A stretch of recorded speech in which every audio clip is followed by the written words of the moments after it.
Bueno, vamos a ver el día de hoy el capítulo 31 del libro de Deuteronomio. Hay una enseñanza o una orden que da esta instrucción, esta parte de las escrituras, y que vamos a considerarla para poder extraer el tema de hoy, ¿no? Hoy hablaremos el lector y maestro de la Torá. El tema de hoy es el lector y maestro de la Torá.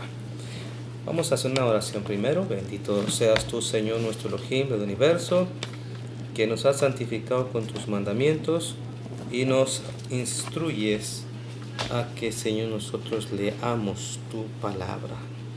Bendito sea usted, Señor, dador de la Torá.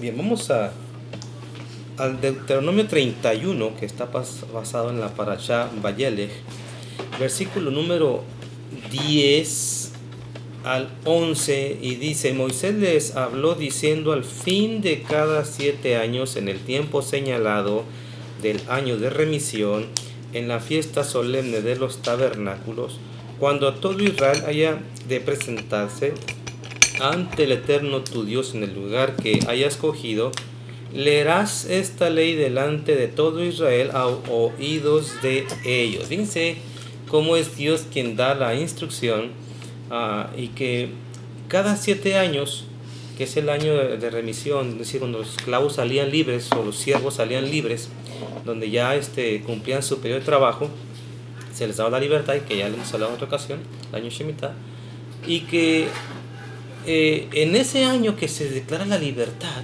ese año, dice en este ejercicio de la lectura, en el versículo número 7, al final, se leía las escrituras. Entonces hay una pregunta: ¿quién leía las escrituras? ¿Cuándo se leía? Cada 7 años. ¿Pero quién la leía? Entonces, en la Biblia no tenemos así ahorita una indicación directa quién la leía. Obviamente uno asume que el sacerdocio, pero de hecho la tradición dice que quien la leía era el rey. El rey se plantaba frente a todo el pueblo y leía la Biblia. No la palabra, no todas, dicen los comentaristas, que no leían de hecho todo de Génesis a Devarim o Deuteronomio, que de hecho leía unas porciones del libro de Deuteronomio, que Deuteronomio podríamos decir, como ustedes se dieron cuenta, que es un resumen, ¿verdad? Un resumen de los mandamientos, porque vemos ahí los mandamientos de Dios. Por ejemplo, en el capítulo 5 vemos los 10 mandamientos que están escritos en Éxodo 20. Entonces, con los comentaristas dicen que leían, por ejemplo, del 1 al 6, y luego leían otros capítulos para que el pueblo los oyera. Entonces la pregunta es: si ya sabemos, por ejemplo, que tenía que ser leído y alguien tenía que leerlo, y decíamos, los comentaristas señalan que lo hacía el rey, ¿cuál era el propósito de la lectura en ese año? Porque nosotros estamos por celebrar Sukkot en próximos días. Estamos a días, prácticamente estamos a 6 días de festejar Sukkot. Inicia el domingo al atardecer. Y la pregunta es: ¿cuál era el propósito?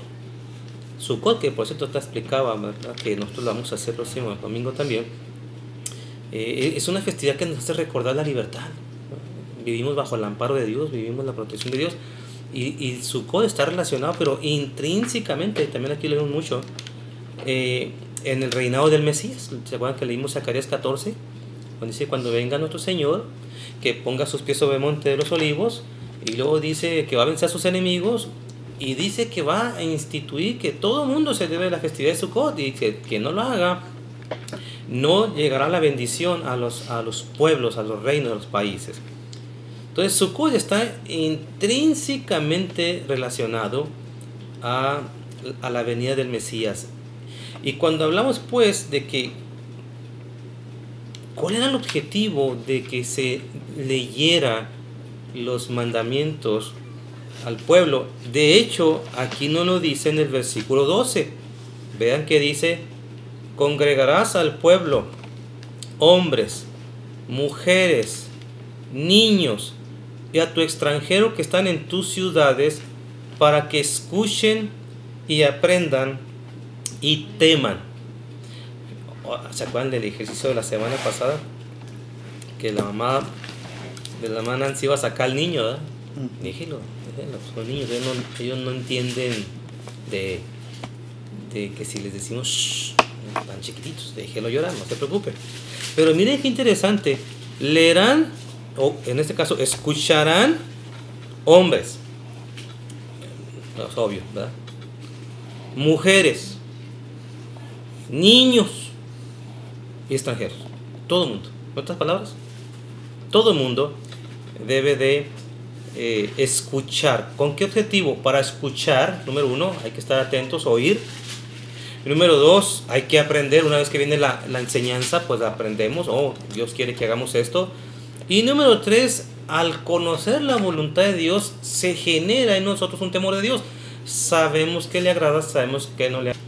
Pero cuando hablamos de un temor, ya hemos hablado en otra ocasión, que es un temor de reverencia, de respeto, ¿verdad? Como el caso de los hijos a los padres, sabemos que es de agrado a nuestros padres, sabemos que no es de agrado a nuestros padres. Entonces es para que escuchemos y que al aprender a la vez conlleve a poder reverenciar a Dios. ¿Okay? Reverenciar a Dios. Me está jugando un que dice: la fe viene por el oír. O sea, la fe nos ayuda, y ya hemos hablado que la fe implica que nos enseña a hacer las cosas. La fe no solamente yo creo, una idea abstracta aquí, una idea, yo creo, no, nos enseña a hacer las cosas. Y si la fe se incrementa por el oír, entonces está hablando de este ejercicio del temor. Sabemos que no le agrada a Dios y sabemos que sí le agrada a Dios. Entonces el propósito es para que aprendamos a escuchar, a oír y a temer de Dios. Entonces, aquí viene una pregunta. ¿Qué tiene que ver esto? Porque siempre que buscamos en los libros de lo que la gente conoce como el Antiguo Testamento o el Tanaj, como conocemos en el judaísmo, siempre que leemos, estamos buscando las huellas del Mesías. Uno se pregunta: ¿y esto qué tiene que ver con el Mesías? Porque uno de los problemas que tenemos es que oímos a gente que dice que Yeshua no tiene nada que ver con la ley. ¿Verdad? Nada. Él la abrogó, él la canceló. Y vean la mentalidad tan maravillosa que se tiene dentro del pueblo de Dios. Porque en el judaísmo, cuando leemos esto, decimos: hoy vivimos una época muy diferente. Mire, aún dentro del judaísmo tenemos judíos sefarditas, que son ortodoxos, otros son más liberales, otros son más conservadores, otros judíos mesiánicos, y aún así hay muchas ramas del judaísmo, como en las diferentes ramas del cristianismo, ¿verdad? O como aún en sectas denominadas X, tienen ramas, muchas ramas. En el judaísmo también pasa eso. Y uno de los problemas que se nos viene es: ¿quién corregirá todo esto? Porque unos piensan una cosa, otros piensan otra cosa, y otros piensan otra cosa, ¿verdad? Unos dicen: debes de tener la barba muy largota, otros dicen que debes de tener los pellos muy largotes, otros dicen: no, debes de tener los cisis muy largototes, otros dicen: no, sean más chiquitos, y cosas como estas. Que entonces uno se pregunta: ¿cuándo se acabará todo esto de tantas divisiones? La única forma es que venga alguien único, absoluto, y que se enseñe a todo el mundo. Y ese alguien, como dice aquí, qué mejor lugar que sea en Jerusalén, en la tierra de Israel, y que de ahí mismo nos enseña a todo el mundo, porque viniendo de una sola fuente nos evitaremos malas interpretaciones. Porque ahorita, pues, ante la ausencia de alguien con tal autoridad inmaculada y suprema, pues hacemos el esfuerzo, muchos líderes, de irse enseñando, pero con una limitancia de conocimiento. No conocemos todo. Entonces necesitamos de alguien que venga y nos diga de viva voz, directamente de Dios. Ahí viene la madre, salud.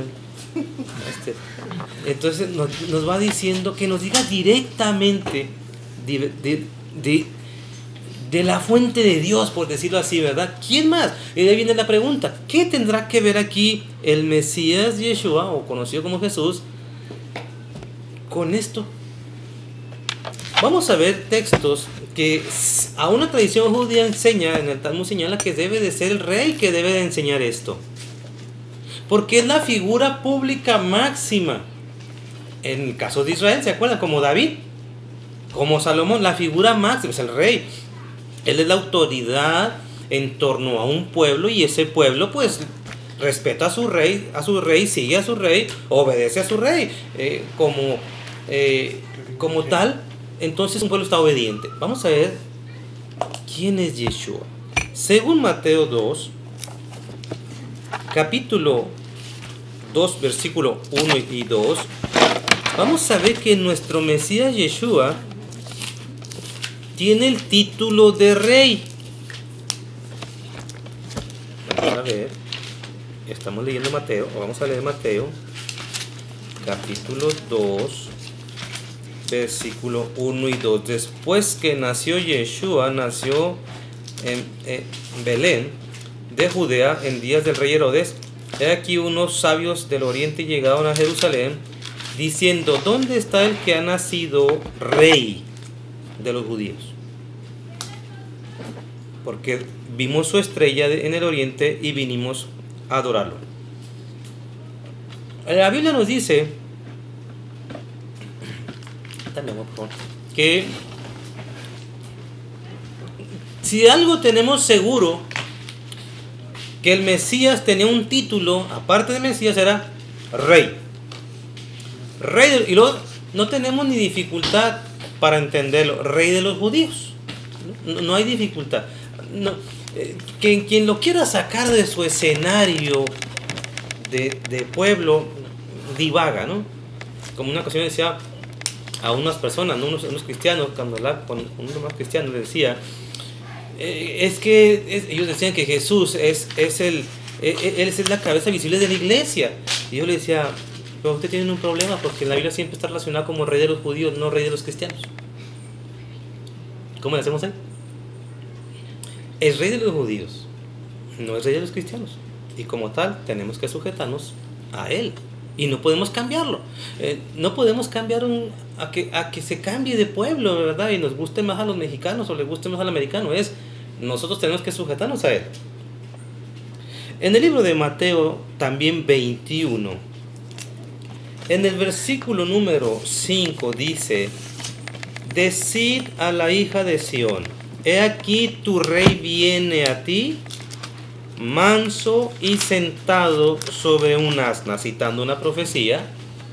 Fíjense que aquí también se le reconoce que el Mesías sería también rey. Leímos Mateo 21, 5.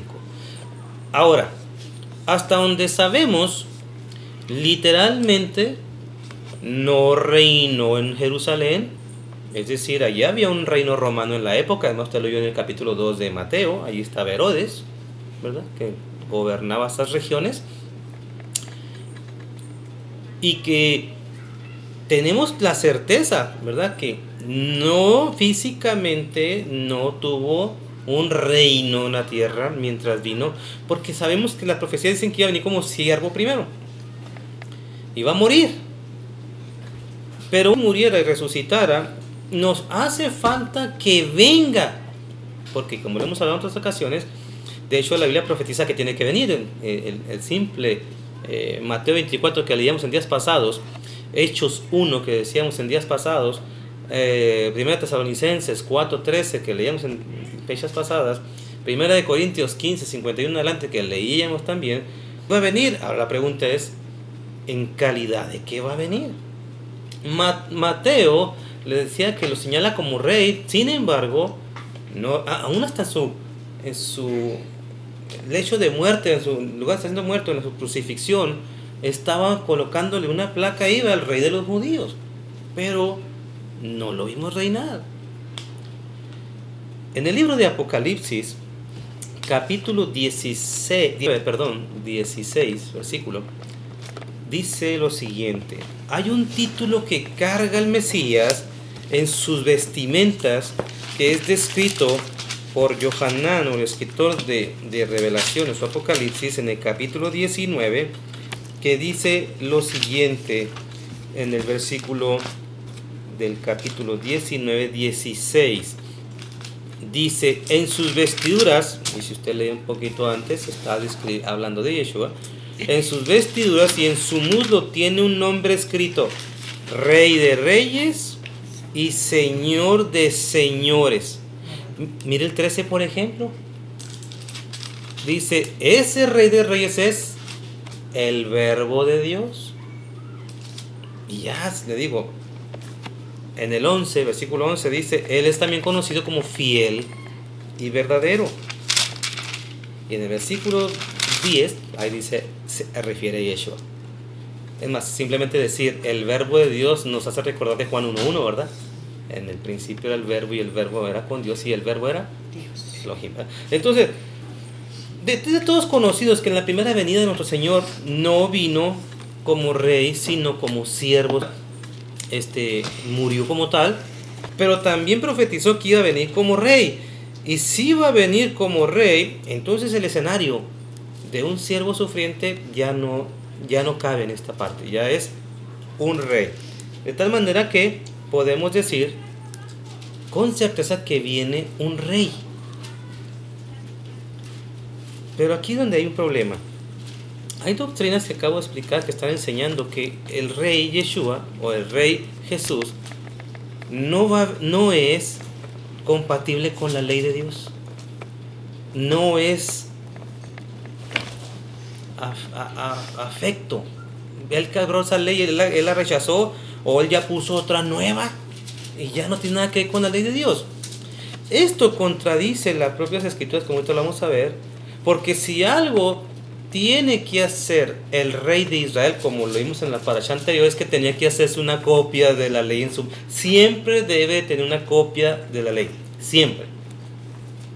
Y si tiene una copia de la ley, él está por orden de Dios, debe tenerla para que a su vez la lea y no se salga de ese manual de instrucciones de Dios.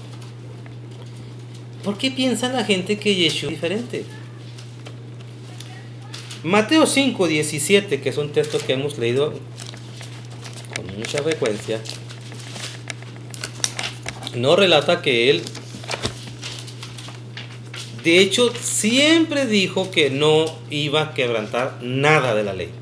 Nada. Él no iba a hacer absolutamente nada distinto, porque si lo hacía distinto, simple y sencillamente quedaría descalificado como el ungido de Dios.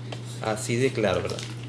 Vamos a ver qué dice Mateo 5:17. No pienses que vine a abrogar o a cancelar o a quitar o a borrar. No pienses que vine a abrogar la ley o los profetas. No vine a abrogar, sino a dar cumplimiento. Y luego más adelantito dice que cualquiera que suprima uno de estos mandamientos más pequeños tiene problemas serios, ¿verdad? Entonces tenemos la certeza de que ese rey que viene no estaba en contra de la ley, no, es más, no puede estar en contra de la ley, sino que todo lo contrario, debe de estar en franca sintonía o sincronización con la ley. Ahora, cuando venga, ¿a dónde piensan que va a venir Yeshua? ¿A hacer su reino en Estados Unidos, que es la leche, el país que corre leche y miel y dólares? ¿O en México? ¿Estará en México, que tiene unos climas tropicales y unas playas maravillosas? ¿Dónde estará él? ¿El rey no puede estar en otro lado que no sea en Israel? Él no puede estar en otro lado. Y no puede estar en otro lado porque, como lo hablamos en días pasados, él tiene que venir a cumplir lo que le dijo a los profetas: regresar a Israel a su tierra, gobernar sobre ellos, como también lo hemos leído en otras ocasiones. Vamos a ver qué nos dice de ese rey venidero la Biblia. Isaías, capítulo 2. Vamos a ver qué nos dice una profecía. Y yo creo que todas sus Biblias, ¿verdad? Los que tienen aquí su Biblia, de hecho van a encontrar un título ahí arriba que dice el reinado del Eterno en la tierra. Vamos a ver qué dice. Versículo 2 al 5. Escuche, porque esta es una profecía. ¿Cómo sé que es una profecía? Miren, nada más lo leemos y no lo nos dice, ¿verdad? En el 2:2, acontecerá en lo postrero de los días. ¿Qué significa esa frase? Los últimos. O sea, en los últimos, ¿verdad? Los últimos. Acontecerá en lo postrero de los días que el monte de la casa del Eterno será establecido en la cima de los montes, y se alzarán sobre los collados, y acudirán a él todas las naciones, e irán muchos pueblos y dirán: venid, subamos al monte del Eterno, a la casa del Dios de Jacob. Él nos enseñará sus caminos, y nosotros marcharemos por sus sendas, porque de Sión saldrá la ley, y de Jerusalén la palabra de Dios. Él juzgará entre las naciones y reprenderá a muchos pueblos. De sus espadas forjarán arados y de sus lanzas hoces. No alzarán la espada nación contra nación, ni se adiestrarán más para la guerra. Oh casa de Jacob, venid y marchemos a la luz del Eterno. Vamos a ver. Si estamos diciendo que en el pasaje con el que damos inicio de Deuteronomio, que debería de leerse la ley de Dios en la fiesta de Sukkot, y que según la tradición lo hacía rey, y que ese título de rey nada más lo puede tener un judío, es decir, en la tierra de Israel. Recuerde que está prohibido que un judío levante a un extranjero como rey, tiene que ser un judío. Y que ya vimos que Yeshua llevó ese título, y que cuando venga traerá ese título. Cuando venga, ¿qué creen que va a hacer? Si le acabo de decir, ¿cuántas veces cuando hemos leído la Biblia decimos: ¿quién nos podrá explicar esto? Y que nos lo enseñe, pero con esa autoridad divina. Porque ahorita hay mucha religión y hay gente que se escuda en eso. Yo pues no voy porque uno dice una cosa, otro dice otra cosa, y otro dice otra cosa. Y a veces en su mente dice: es que sería bueno que Dios viniera y nos dijera las cosas. Pues el problema es que eso va a ser realidad. Pero, y digo que es problema no para nosotros, sino para aquella persona que está pensando que cuando venga el Mesías no tiene nada que ver con la ley. Si aquí nos dice que en el futuro, cuando venga el Señor, y recuerden que haciendo eco de Isaías, de Zacarías 14, dice que el Señor va a venir. Y ahí en Zacarías 14 dice Yud Hei Bat Hei. Y aquí dice que cuando venga Yud Hei Bat Hei, lo primero que va a hacer es que se va a establecer en Israel, se va a establecer en Jerusalén, y de ahí dice que va a hacer que de Sión salga la ley. En otras palabras, la va a leer y la va a explicar. Vale, tenemos que aprender. Ya se va a quitar eso de que el rabino dice tal, el pastor dice tal. Ahora, un solo criterio que nos va a quitar de problemas a todo mundo de interpretación, porque simplemente uno solo estará haciendo la instrucción de enseñarlo.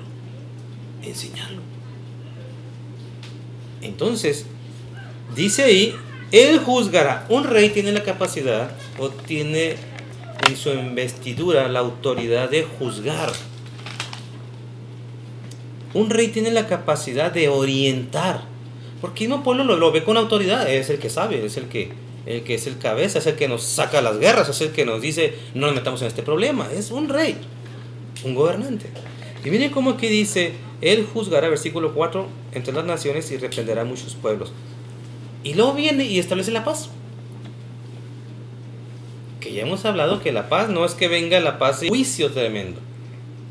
Eso lo vamos a ver más adelante en la festividad de Sukkot. Cómo tiene que venir un juicio tremendo, duro, hermano. Mucha sangre va a verse, hermano.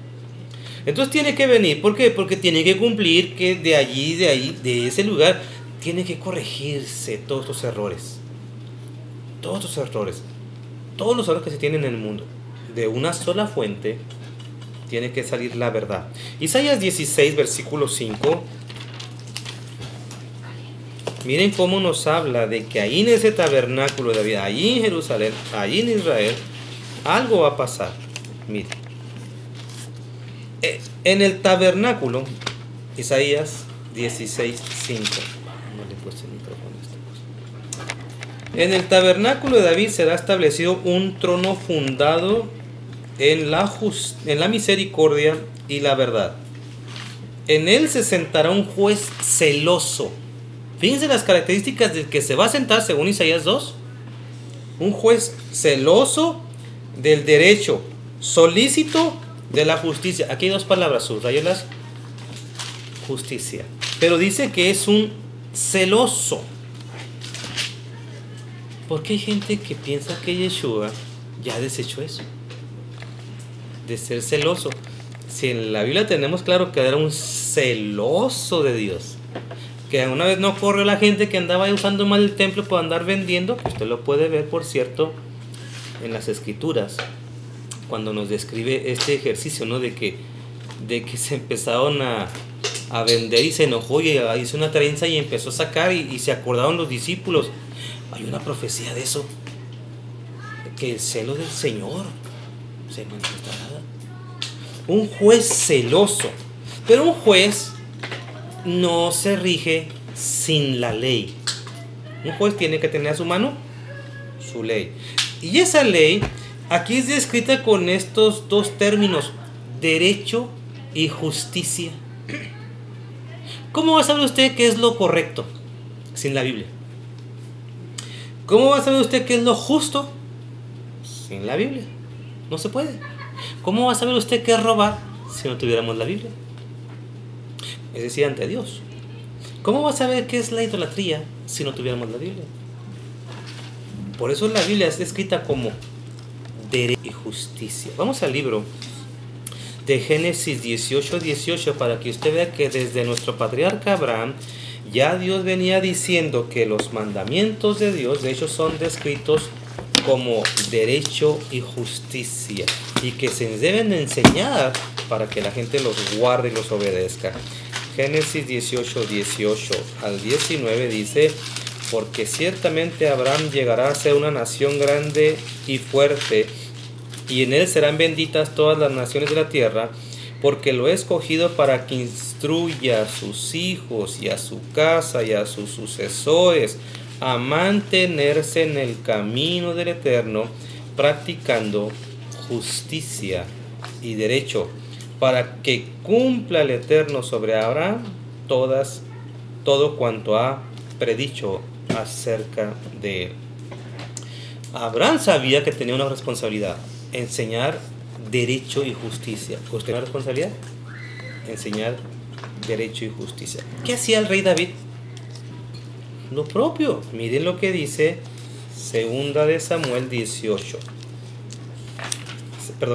Segunda de Samuel 8. Versículo 15. David reinó sobre todo Israel y practicaba David el derecho y la justicia con todo su pueblo. Vean, un rey con su pueblo, practicando derecho y justicia. Leí Segunda de Samuel 8:15. Y si usted ve los salmos de David, usted cómo exaltaba los mandamientos de Dios. Vea, por ejemplo, el salmo número 1, ¿verdad? Bienaventurado varón que no anduvo en camino de escarnecedores ni de pecadores, ni se escarneció sentado, dice, sino que en la ley del Señor medita de día y de noche. O sea, el mismo rey David nos da una pauta, y por eso las profecías dicen que el Mesías, como sucesor del trono de David, tiene que seguir lo mismo que David, pero potencializado a una imagen perfecta, porque nuestro Mesías perfecto, ¿verdad? Divino. Salmo 89:14 dice lo siguiente. Salmo 89, 14 dice lo siguiente. La justicia y el derecho son el fundamento de su trono. La misericordia y la verdad van delante de tu trono. ¿Qué establece el trono de Dios? Justicia, derecho. ¿Qué establece el trono del Mesías o del rey o del juez que hemos leído en Isaías 2 y en el libro de Isaías 16? Justicia y derecho. Y vean cómo Dios lo hace. En su mismo trono hay justicia y derecho. Por eso una vez decíamos que uno de nuestros tres pilares que enseñamos doctrinales o nuestros fundamentos que resumimos en tres pilares es: Dios no se contradice, Yeshua no estuvo jamás en contra de su Padre, y entendemos que pecar es violar la ley. Así es sencillo. Salmo 106, versículo 3 dice: cuán bienaventurados son los que guardan el derecho, los que practican la justicia en todo tiempo. Es una forma de decir las escrituras. Ya hemos dicho que bienaventurados es dichosos, ¿verdad? Qué dichosos son los que practican, viven, guardan la justicia y el derecho. Decíamos en el 106, versículo 3 del Salmos. Isaías 56, hablando de justicia y derecho, nos dice en el versículo 1 de Isaías 56: así dice el Eterno, guardad el derecho y practicar la justicia, porque mi salvación está próxima y mi justicia pronta a ser revelada. Yeshua, acuérdense que es en hebreo salvación, salvador, ¿no? Porque mi salvación está próxima y mi justicia, pero leíamos, guarda el derecho y la justicia, tiene uno que obedecer. Ahora, quizá alguien pueda preguntar, sí, pero ¿cómo yo entiendo, cómo practico, cómo hago justicia y derecho? O sea, quiero ser más concreto. O quizá preguntarle a Dios, más concreto, ¿qué es eso de justicia y derecho? ¿No habrá manera que me lo expliques como decimos aquí, ¿verdad? Con peritas y manzanas. ¿Qué es justicia?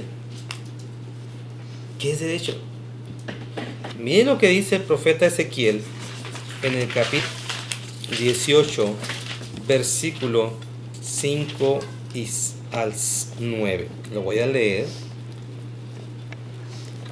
Ezequiel 18, 5 al 9. El hombre que es justo, justicia y derecho, el hombre que es justo, que observa el derecho y la justicia, vea que viene, ¿verdad? El hombre, ser humano, que es justo, que observa, es decir, que practica el derecho y la justicia, que no comen los montes ni levanta sus ojos a los ídolos de la casa de Israel. Dice, ahí está una enseñanza.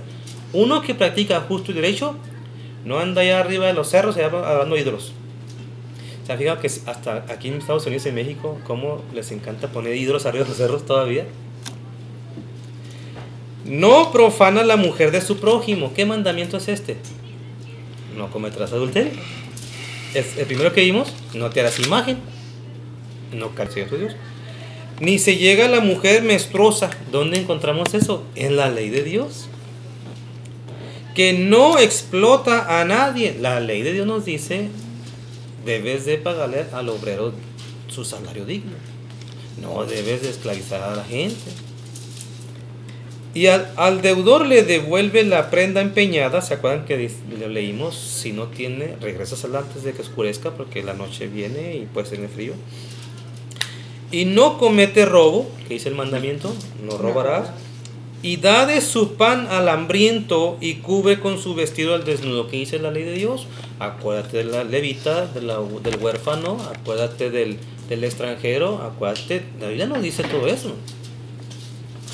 Que no presta con usura ni cobra intereses, que retrae su mano de la iniquidad y juzga imparcialmente entre hombres y hombres. Y camina en mis ordenanzas y guarda mis decretos, cumpliéndolos fielmente. Ese es justo, ese ciertamente vivirá. Entonces, ¿qué es andar en justicia y derecho? Pues ve cómo es lo mismo el que guarda los mandamientos. Déjenme concluir esta parte, porque decíamos, si en la lectura de la parashá que compartíamos 31, 10, 11 de Deuteronomio debe de ser leída y nos imaginemos ahorita qué hermoso sería, qué hermoso será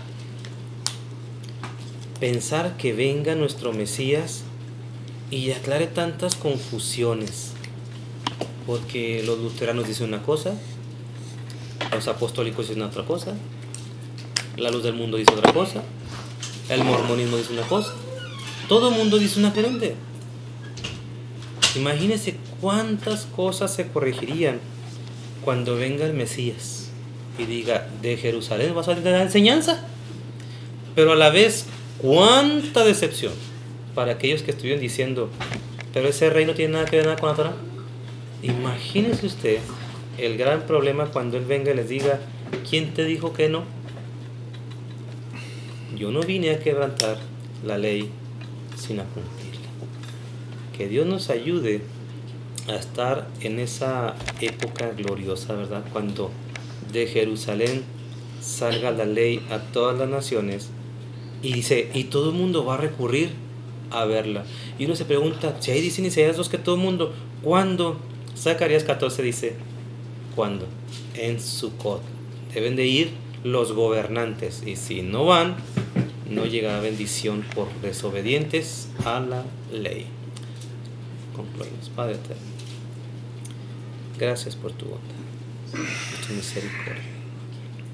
Gracias por nuestro Rey Mesías Yeshua, que cuando venga y establezca su trono en la tierra prometida de nuestros patriarcas, qué maravilloso será ver esa época de enseñanza a todo el mundo unificada en los labios de nuestro Señor, y corrija todas estas doctrinas erróneas que se han alejado de tu derecho, de tu justicia, de tu palabra.